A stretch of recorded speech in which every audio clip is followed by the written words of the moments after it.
વચનામૃત લોયાનું 14મું રુચિનું તારીખ 31/12/1820 રવિવાર. સંક્ષિપ્ત સાર. પહેલો, પૂર્વના આચાર્યોની રુચિ કહીને પછી શ્રીજી મહારાજે પોતાની રુચિ વિસ્તારીને કહી છે. બીજો, ક્રોધ, માન, ઈર્ષા વગેરે દોષોએ રહિત થઈ ધર્મ પાળે અને ભગવાનની ભક્તિ કરતો હોય તેની સાથે જ મહારાજને સુવાણ થાય છે. સ્વામિનારાયણ હરે, સ્વામિનારાયણ હરે. સંવત 1877ના માક્ષરવદી એકાદશીને દિવસ શ્રીજી મહારાજ ગામ શ્રી લોયા મધ્યે સુરા ભક્તના દરબારમાં ઢોલિયા ઉપર વિરાજમાન હતા ને માથે ધોળો ફેંટો ધારણ કર્યો હતો તથા ધોળી ચાદર ઓઢી હતી અને ધોળો ખેસ પહેર્યો હતો ને પોતાના મુખારવિંદની આગળ પરમહંસની સભા તથા દેશ દેશના હરિભક્તની સભા ભરાઈને બેઠી હતી. પછી શ્રીજી મહારાજ પરમહંસ પ્રત્યે બોલ્યા છે, પૂર્વે આચાર્ય થઈ ગયા છે તેને પૃથક પૃથક રુચિ છે. તેમાં શંકર સ્વામીને અદ્વૈત જ્ઞાનાંશ પ્રધાન જણાય છે તથા રામાનુજનો એમ મત છે જે જીવ, માયા અને પુરુષોત્તમ એ ત્રણે નિત્ય છે ને પુરુષોત્તમ છે તે જીવ માયાના નિયંતા છે ને સર્વના કારણ છે ને પોતાના અક્ષરધામને વિશે સદા દિવ્ય આકાર થકા વિરાજમાન છે ને સર્વે જે અવતાર તે તેના છે. એવા જે પુરુષોત્તમ નારાયણ તેની ઉપાસના જીવને કરવી એવી રીતે રામાનુજની સમજણ જણાય છે તથા વલ્ભાચાર્યને કેવળ ભક્તિ ઉપર નિષ્ઠા બહુ જણાય છે. અને એ સર્વે આચાર્યે પોતાના ગ્રંથોમાં પ્રસંગે કરીને બીજી વાર્તાઓ લખી છે, પણ ગમે તેવી રીતે કરીને અંતે પોતાની રુચિ ઉપર જાય એમ એમના ગ્રંથોને વિશે એમના વચન છે. તેણે કરીને તેમનો અભિપ્રાય યથાર્થ જાણ્યામાં આવે છે. તેમ અમારી વાર્તા સાંભળીને તમને સર્વેને અમારી કેવી રુચિ જણાય છે. અને જેમ 100 કેડે દોરો ચાલ્યો જાય છે ને વળી જેમ માળાના મણકાને વિશે દોરો સૂંસરો છે તેમ અમારી જે સર્વે વાર્તા તેમાં શો અભિપ્રાય નિરંતર સૂંસરો ચાલ્યો આવે છે તે જેને જેમ જણાતો હોય તે તેમ કહો. ત્યારે સર્વે મોટેરા પરમહંસે જેને જેમ જણાયું તેણે તેમ કહ્યું. પછી શ્રીજી મહારાજ બોલ્યા છે, લ્યો અમે અમારો અભિપ્રાય તથા રુચિ તે કહીએ. એક તો અમને એ ગમે છે જે ઋષભદેવ ભગવાન વાસુદેવ સંગાથે એકાત્મતાને પામ્યા હતા તો પણ જ્યારે સિદ્ધિઓ આવી પ્રાપ્ત થયો ત્યારે પોતે ભગવાન હતા તો પણ બીજા ત્યાગીની શિક્ષાને અર્થે તે સિદ્ધિઓને ગ્રહણ ન કરતા હવા. તે શ્રીમદ ભાગવતમાં કહ્યું છે જે યોગી સિદ્ધ થયો હોય ને પોતાનું મન વશ થયું હોય તો પણ તે મનનો વિશ્વાસ ન કરવો. ત્યાં શ્લોક છે, ન કુર્યાત કરહિ ચિત સખ્યમ મનસી હ્યનવસ્થિતે યદ વિશ્રંભાત ચિરાચીર્ણમ ચ સ્કંદ તપ ઐશ્વરમ. અર્થ, મન અતિ ચંચળ હોવાથી ક્યારેય પણ મને વશ થયું છે માટે મને દગો દેશે નહીં એવો તેનો વિશ્વાસ કરવો નહીં. કેમ જે મનનો વિશ્વાસ કરવાથી બહુ કાળે મહાપ્રયાસથી સંપાદન કરેલું મોટા મોટા સૌભરી જેવા સમર્થ પુરુષોનું પણ તપ નાશ થઈ ગયું છે. નિત્યમ દદાતિ કામસ્ય છિદ્રમ તમનુયેરયઃ યોગિનઃ કૃત મૈત્રસ્ય પત્યુર્જાયેવ પુંચલી. અર્થ, મનનો વિશ્વાસ કરનાર યોગીનું મન કામને પ્રવેશનો મોકો નિરંતર આપે છે. એક કામને મોકો આપ્યા પછી ક્રોધ લોભાદી જે અંતઃશત્રુઓ છે તે બધા જ પ્રવેશી જાય છે.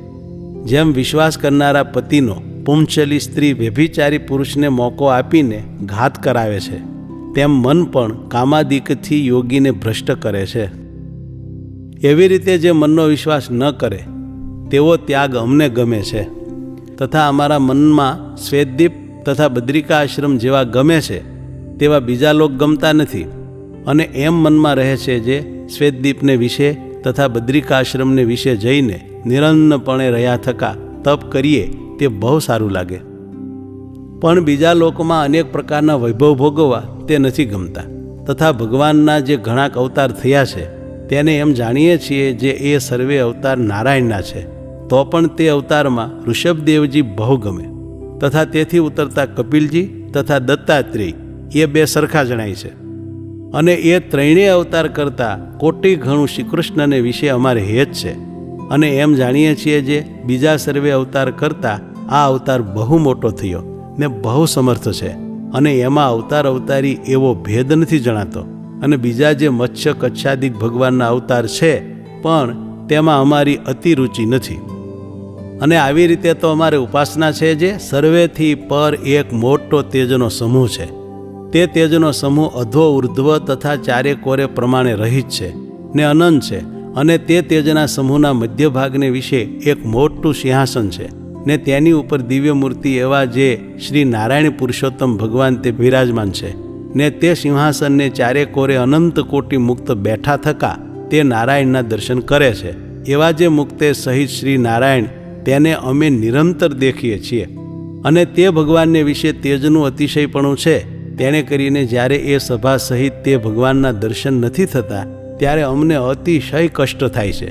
અને તે તેજનો સમૂહ તો નિરંતર દેખાય છે તો પણ તેને વિશે રુચિ નથી.